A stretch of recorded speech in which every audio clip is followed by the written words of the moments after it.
agora a posição pra cima do Kelinho. Menor 47, assume a posição. Kelinho agora faz a segunda posição.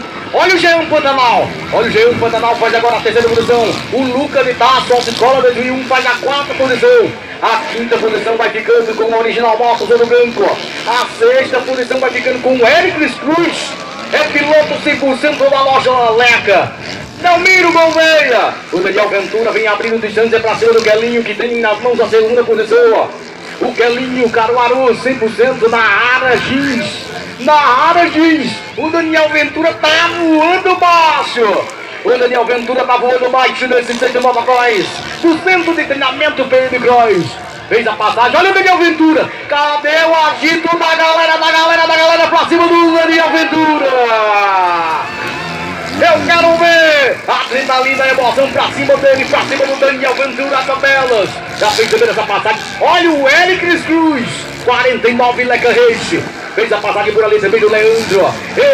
O Leandro com a motocicleta 94, ele fez a passagem. Vem aqui agora. Vem aqui agora pra cima do Kelinho. Encostou o piloto que representa o Motel Pantanal. Aí é outra tocada. Aí o chumbo é grosso, novamente pra cima dele, pra cima do Kelinho. Vê que o Kelinho tem a experiência, ele segura, ele fecha a porta de ultrapassagem.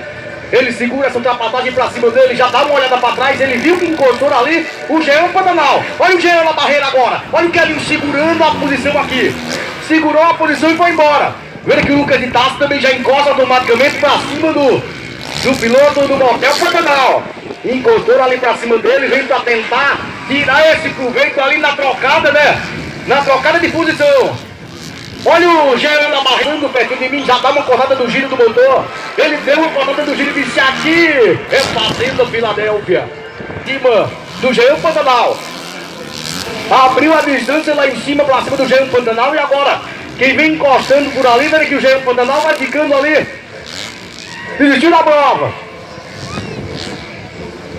Já ficou por ali, vendo aqui o Lucas de Tasso. Agora ele tenta buscar a posição pra cima do Kelinho. Olha o Leandro, já passa. Ele veio especialmente para participar dessa prova. Novamente o Daniel Ventura passando na minha frente. Pertinho de você, na emoção da adrenalina. Na emoção da adrenalina, o Daniel Ventura passa.